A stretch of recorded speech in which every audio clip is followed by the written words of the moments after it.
No. Running games with kids and creatures and monsters. And Yes. so, Dan, you brought this topic to me. So, what's your thinking behind it? We had talked about, particularly talking to Almost Bedtime Theater and some other folks over the past few months, looking at running D&D for kids. Yes.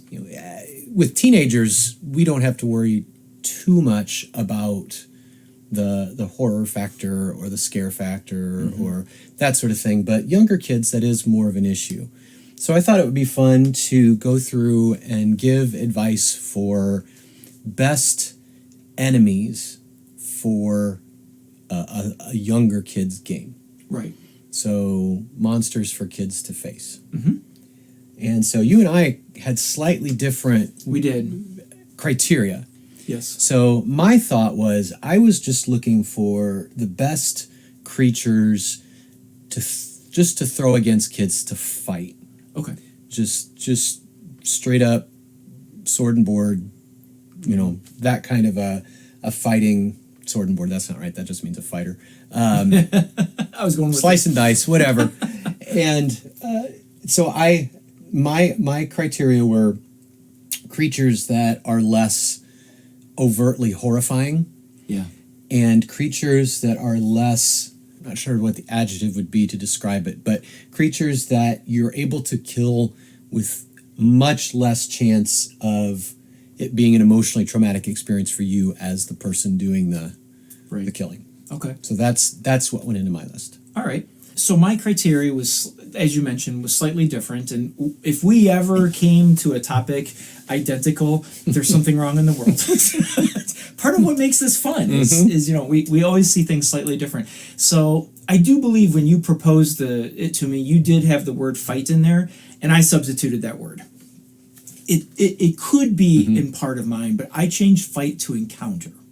Okay. An encounter could encompass a lot of different things.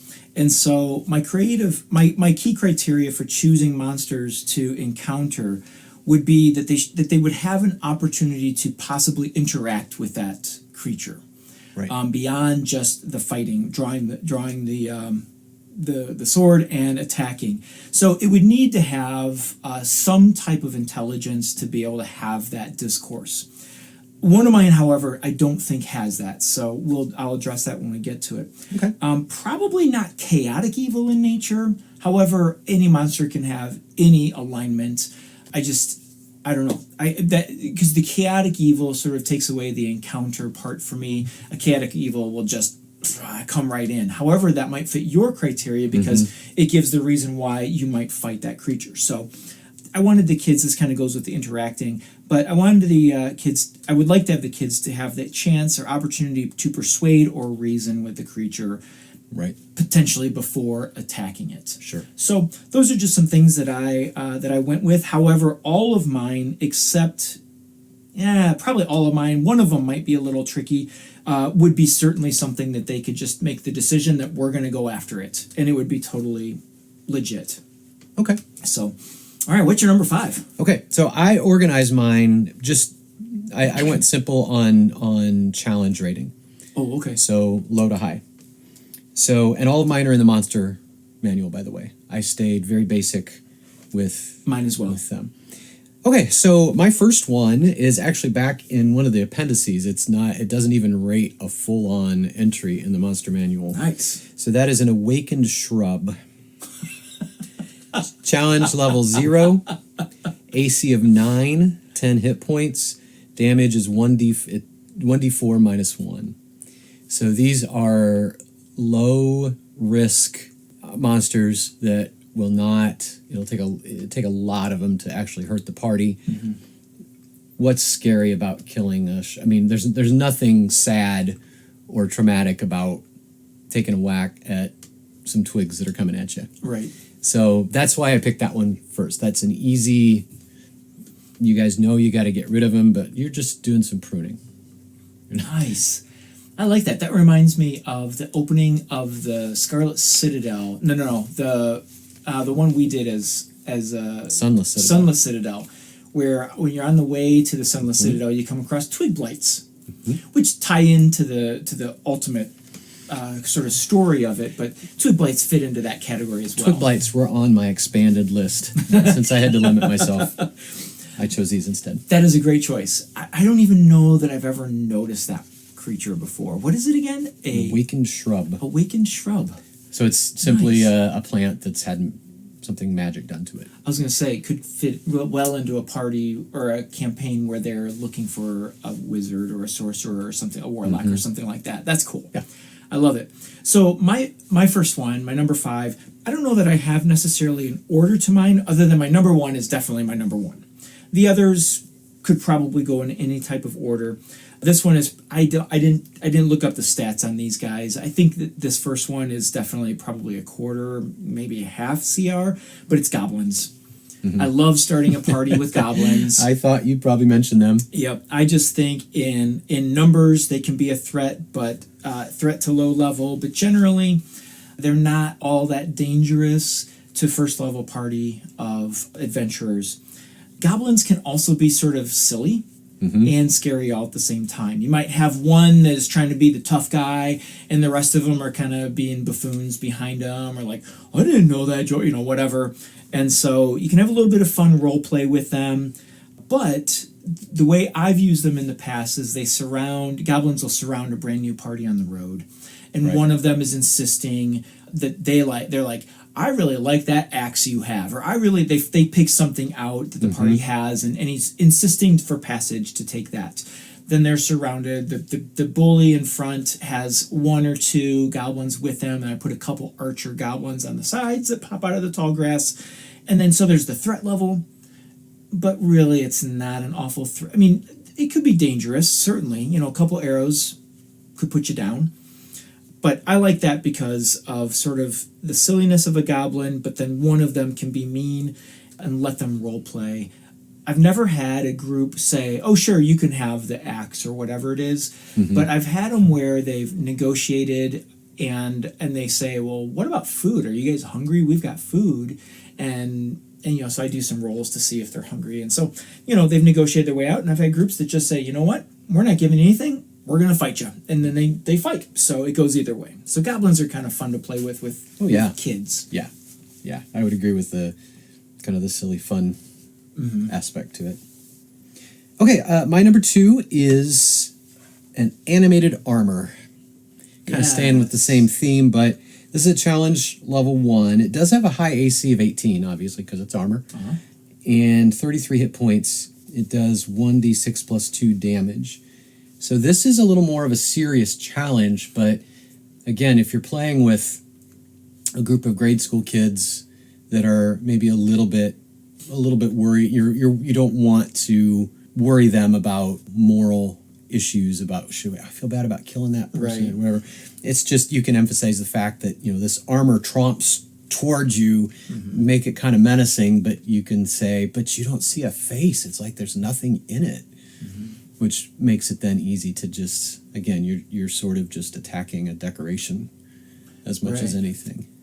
Oh, that's super cool. And it's a single target, so they can kind of surround it and sort of just take their whacks at it. I see where your list is headed.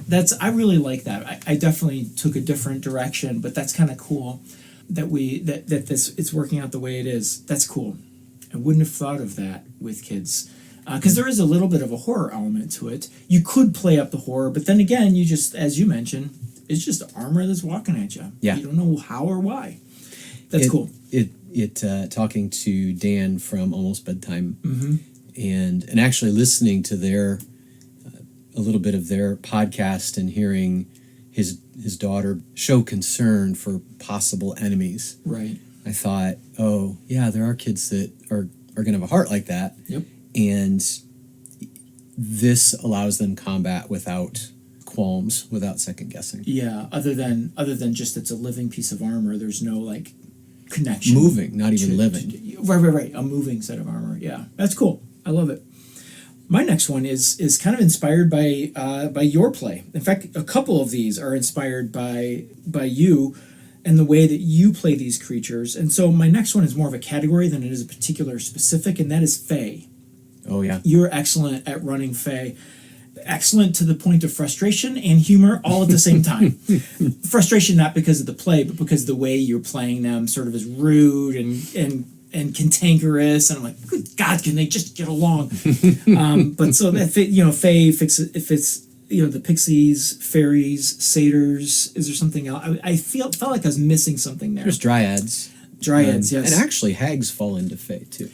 Right. Yes. Most of them. Looking at those, I thought there's a lot of different ways that you can play Fae creatures. Being woodland and sort of fanciful, you could really give them an opportunity to befriend them, but also, depending on the treatment, they might decide that they've had enough, because as you've played, some Fae can be extremely rude and off-putting, and so you could give kids, that, well, you're ugly and you're stupid and I don't like the way you do that, or you smell funny, and that might just be enough for some kids to say, you know what, I've had enough of this.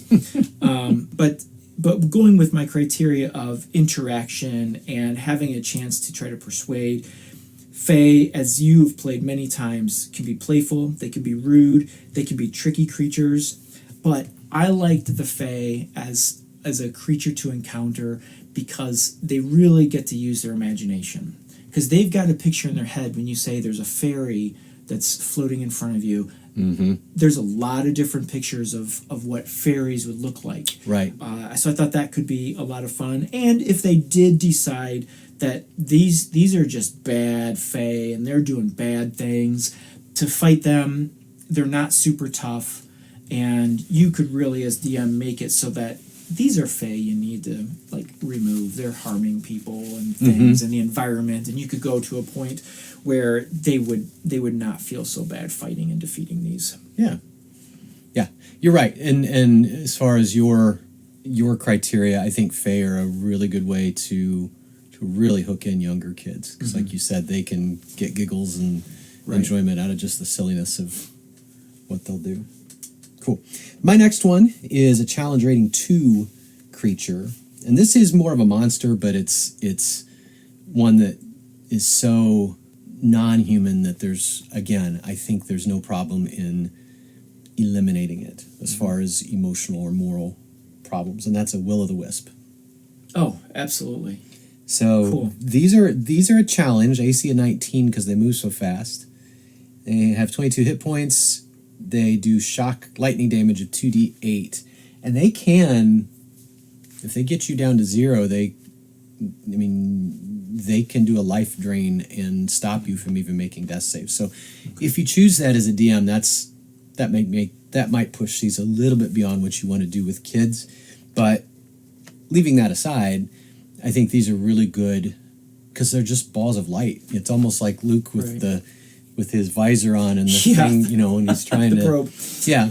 So I feel like this is another good choice if you've got kids that feel sorry for the enemy very quickly and don't want to harm something that's living. These are technically undead themselves, but again, you can just present it. This is just a ball of light, and that leave it at that, and show that it can do you harm, and then it's not. Again, it's not emotionally upsetting to get rid of it. Right. I like that. You could even nerf it a little bit on that life drain. You could just say it drains your life to where you can't participate in this battle any longer. Yeah. It doesn't kill you, but it takes you out of the fight. And if everybody gets life drained, then that gives you an opportunity as DM to bring an NPC in to kind of rescue them and go from there. So, cool. Good choice. I never would have thought of that as a creature for kids to play. So this next one is probably my one that has, my next two really have the least amount of interaction with, and these would be ones that you probably would have the kids just, they would feel like this is dangerous, we need to take care of business. And my number 3 is golems. Oh yeah. Whether it's a flesh golem, a clay golem, stone golem, any of those, because they are just dangerous.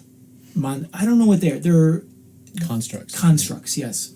Those are on my expanded list too. Okay, very good.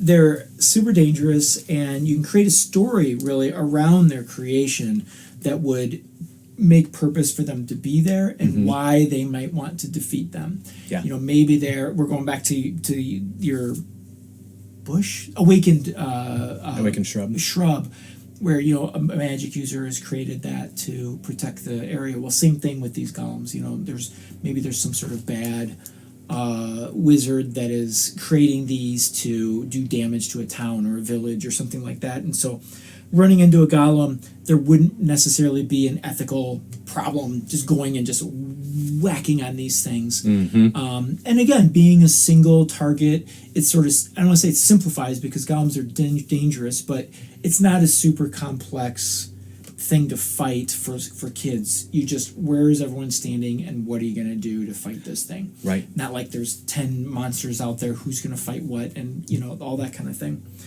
If you did want to create a story with some ethical dilemmas with golems, you could certainly tap into like the Frankenstein story. And is it a living creature? Is it not? And bring up those questions. But that's probably a little deep for the level of kids we're talking about. I wouldn't probably delve into that until late junior high school. Yeah. So just give kids something tough that is dangerous and that they can just hit. You'd have to make sure they had magic weapons or you nerfed it. Yeah.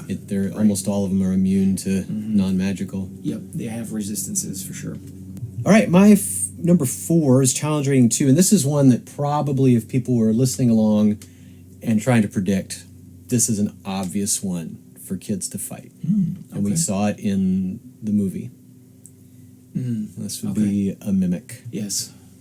So mimics have an AC of 12, but kind of a lot of hit points for the level 58, and they do some damage, 1d8 plus 3. But this is yet again another one where you can just play up the fact that this chair is attacking you, or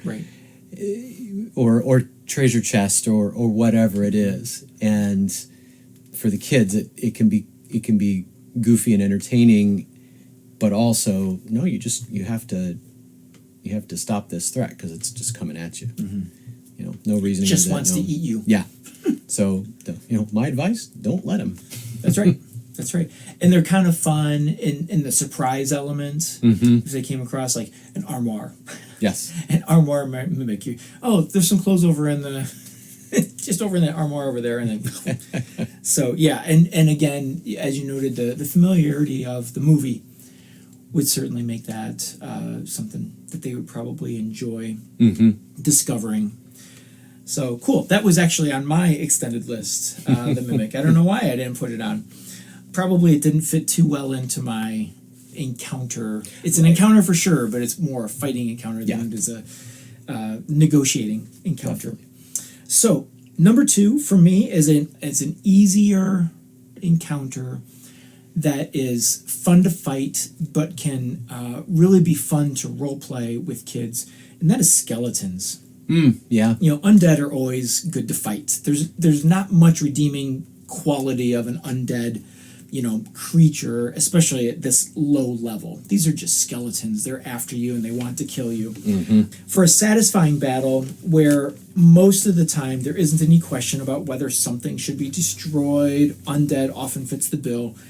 Characters can often mow through a lot of skeletons and make the kids feel good about what they're doing. They're rescuing the town or rescuing a caravan from these 12 skeletons, and they're just like crashing them all over the place. If you wanted to role play skeletons, I think it would be interesting to come across a skeleton that's trying to communicate with them, and then they have to figure out how to do that, drawing pictures, sign language, pointing, Morse code, click, click, click, click, click. But you could do that if you wanted to, but again, I think kids would probably just prefer to pull out the swords, cast magic missile, and destroy those skeletons. All right, my last one jumps up a little bit. This is challenge rating 5, and this is kind of a whole family of monster, but they have some different flavor to them, but they're all pretty much the same, and that would be an elemental. Nice. Of any sort. Oh, yeah. So the AC ranges from 13 to 17 on these, depending on the type. Hit points anywhere from 90 to 126, and they do damage anywhere from 2d6 plus 4 to 2d8 plus 3 or something like that. And then they're resistant to a lot of stuff. But once again, these are ones where you can have fun by describing this whirlwind or this watery arm reaching out or this arms of fire, and yet particularly these are easy to describe the death where the flame just whoosh, it's gone. It's not so much, oh no, I killed him. It's you just dissipated him. Yep. Or however you want to spin it for younger kids, particularly if they are, as it's kind of been my guiding principle here, if they're particularly tenderhearted. It's a way to be victorious and yet easily suggests that they didn't necessarily, quote, kill anything. They just defeated it. Yeah. That's cool. I really, in hindsight, sitting back, and I know I still have one to give, I was not thinking creatively enough. All of your choices are excellent choices that have that just, you're defeating a thing that has no personality for the most part, is something that you would probably want to rid the world of. I think about in many of yours, like a druid would be very against the natural order of a lot of those things, and I think kids would see that as well. So I love your list for all of that. I wish I'd taken more time to think about that. But cool, I love it. So my number one, it goes way down the list of CR. It could potentially be a very high and dangerous encounter potentially, but I took the namesake of the game. I think a dragon would be a very cool thing for a kid to face off with. Again, inspired by you took the kids group. We were first, second level at tops, and you sent a blue dragon to soaring down and hovering above us with its wings flapping. And I looked around the table. Corey and I were like, okay, where's this going? And you had Kaylee, and you had Wesley, and everyone was engaged in that. And I think everyone had a picture in their head of what this looked like. And I didn't know if we were going to have to fight this thing or not. I didn't think it'd turn out very well, but I was like, you're good at giving a dangerous battle and then finding a way for something or someone to either rescue us, or the creature you're fighting has to flee for one reason or another. So I thought that was really cool. So, and I just think about kids. What kid wouldn't want to face off against a dragon? Right. Yeah. And if you wanted to make it something more, where you don't feel bad doing it, it could be like an easier fight with like a dragon wormling or something like that, and it's a red dragon, and so they know red dragons are awful, and maybe in the story you've built this up to say that these are just terrible things and terrible creatures, and so you just need to find it and defeat it, and there's no like personality or like that problem. But I just think that would be really cool to bring a dragon into the story, and I don't know that they would really have a problem defeating a dragon. I think video games give heroics to that, as well as stories do. You look at The Hobbit. So I think a dragon fits the bill for this because they are super dangerous creatures, and if they are of a level, they could participate in that in some way. So cool. Yeah. Oh, I think it worked out well that we didn't have the same criteria, because people listening, if it applies to them, they've got two places to choose from here. Right. If you've got a group of students that you're worried about staying interested, then you've got a list for them where they're going to be highly engaged because there's very entertaining creatures. Sure. And if you've got a group that you're worried about being tenderhearted, but they want the adventure and the excitement of fighting, then you've got my list that they can kill without guilt. That's right. Well, great. This was a lot of fun. It was a lot of fun kind of thinking through the process of that and everything. So listening at home, listening in the car, maybe you're mowing the yard in this great summer weather, whatever it is, if you think of something that you've played with children and you have some creatures that you've thought of that kids would have there would be no issue, dilemma, feeling bad about defeating or killing a creature. If you've got something out there that we did not cover, let us know. You can email us, teachersinthedungeon@gmail.com, or just pop onto social media, Facebook and Instagram, we're Teachers in the Dungeon. On Twitter, we're @DungeonTeachers. Let us know. Well, look at you. I knocked that out, didn't I? Woo, halfway through, I thought, I'm going to mess this up, and I didn't. Anyway, if you've got a creature or a monster that you think would be really good safe for kids to defeat or fun for kids to roleplay with, let us know. We'd love to hear your ideas as well. Well, that wraps up today's episode.